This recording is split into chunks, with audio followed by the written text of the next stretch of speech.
And I'm pleased to say he's a lovely, nice man as well, which is surprising because he's a lawyer, so...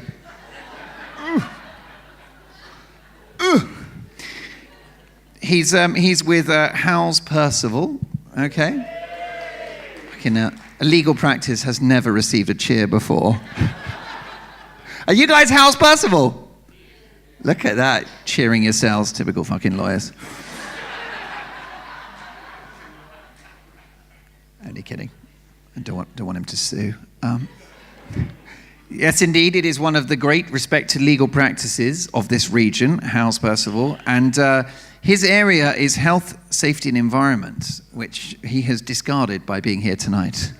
Ladies and gentlemen, he's a brave man. He's a very funny man. I've enjoyed chatting with him before the show, and you're going to enjoy his company. Ladies and gentlemen, please put your hands together for your first total legend of the night. It's the one, it's the only, Mr. Alan Millband, ladies and gentlemen. Alan Millband!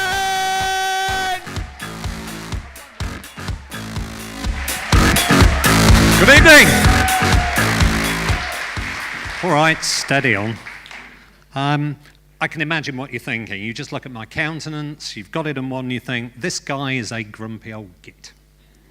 Nothing, ladies and gentlemen, could be further from the truth. It's not my fault that everything pisses me off. I can only give you a snapshot. I've only got 5 minutes, unhappily not 50 hours, and even then I'd only be about 10% through. But look, questions. Life is full of questions, and the trouble is that people ask you questions, but you know what? Many of them aren't prepared for the answer. Brasses me off. What I say to you is, don't ask me a question if there is any risk at all that you won't like the answer you get. I was with some lovely people 3 or 4 weeks ago, and one of them said to me, has anything interesting happened to you over the past couple of weeks? And I said, yeah, oddly enough, it's funny you should ask. I went out on the sauce with the lads. I had rather a lot of beers. We went for a curry afterwards, which is pretty usual, and to be honest, I was far the worse for wear, so I got out of the taxi, ran home, through the front door into the downstairs cloakroom, sat on the loo, and then had what I can only describe as an extremely satisfying crap. And then I realised that I hadn't taken my trousers down.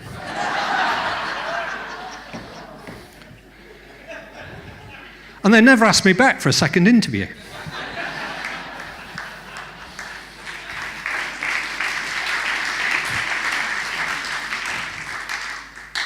I'm sorry about this, but I've had my political correctness training. I have. It was online training. Everything's online these days. You never actually get trained face-to-face anymore, do you? But it was very, very good. Online training, beautifully presented, very slick.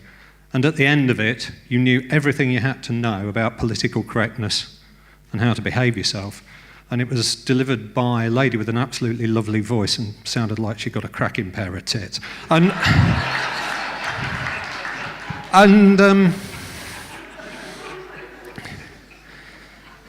So I've had my political correctness training, but ladies, we're getting all a bit sick and fed up of you saying, oh, you know, women can't get to the top of this or something like that.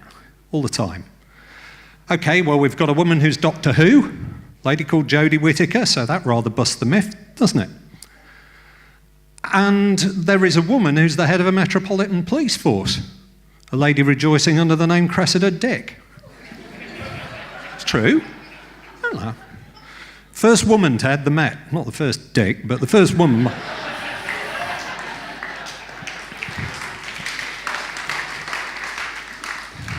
Monopoly. Yeah, Monopoly. The traditional board game. It's a classic. Ladies and gentlemen, they've ruined it. The retro edition was fine. There was nothing wrong with it. Now, you can get a version for anywhere. Absolutely anywhere. You must have noticed it. Monopoly Leicester. Monopoly Cardiff. That's what they do these days. Really, really brasses me off. I bought the Tower Hamlets version, but every square said go to jail. No, except one, which was the jail, and there was no visiting bit at the bottom. And so I got fed up of seeing all these different versions, and so I phoned the makers. I said, what's going on? They said, what do you mean, sir? And I said, well, what's going on? Monopoly used to be a great retro game, and now you've ruined it because there are monopolies for everywhere and it just defeats the object. And she said, well, what happens is, sir, that if your town is twinned, then you're entitled to have a monopoly in the name of that town. So, well, what do you mean? I've seen an Uneaten version who they'd twin with Mordor. And she said, well, we're grateful for your interest, sir, so we're going to send you the Hinckley version. So lo and behold, we received the Hinckley version. Now, when you play retro Monopoly, it's lovely, because people play the original game. And they land on the square for Park Lane and they say, oh, 350 quid. Wouldn't it be great if you could buy that patch of land today for 350 quid? So we played the Hinckley version. Every time everyone landed on a square, it's 2 quid for that. You can piss off. So I just went round collecting the 4 stations, except they weren't. They were fly tipping sites.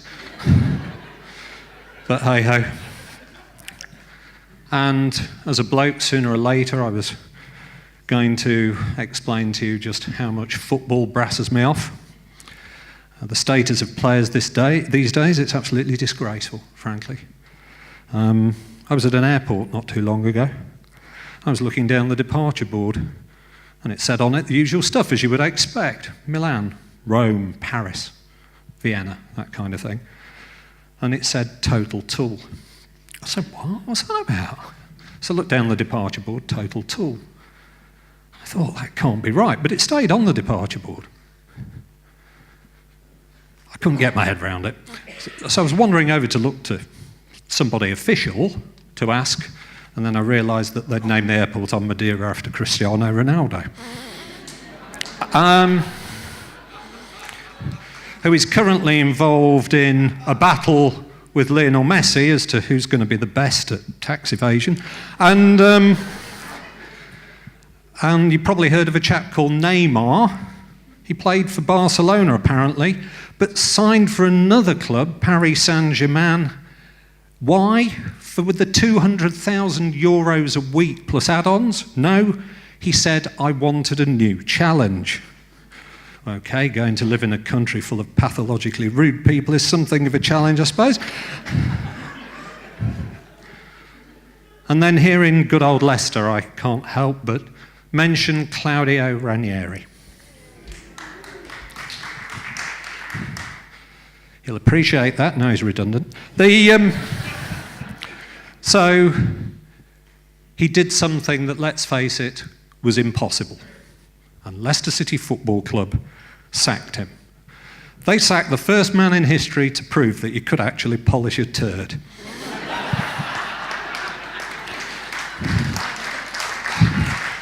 Anyway, ladies and gentlemen, it's been delightful to speak to you. I want to dedicate this set to the memory of my dear friend John.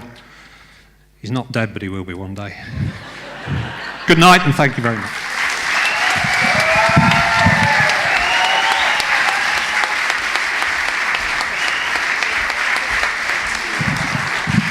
Alan Millband, ladies and gentlemen.